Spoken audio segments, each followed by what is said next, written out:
Okay, so ang purpose po ng ating GYD this year is all about encouraging the youth para makisama sila at matuto sila na makipag-usap, makiconnect sa mga tao outside, especially sa evangelism. I mean, sa activities pa lang na outside of this district, evangelism na. So with this GYD, in-encourage yung mga youth na makisama, matuto, especially when it comes to evangelism. So yun yung purpose ng GYD this year.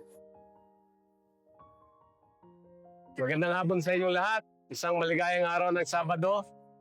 Ngayon po ay March 21, 2026. Isang pagdiriwang ng San Pedro District sa pakikisangkot sa Global Youth Day ay sinasagawa ang paglilingkod sa lugar ng Villarosa, San Pedro City.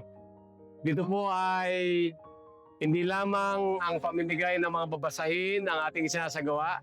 Nagkaroon din tayo ng blood pressure check and blood sugar test. At kalakip nito ay nagsagawa rin ng Global Children's Day na kasama nito ay ang feeding program bilang pag-abot sa mga bata kasama ang sa kanilang mga magulang.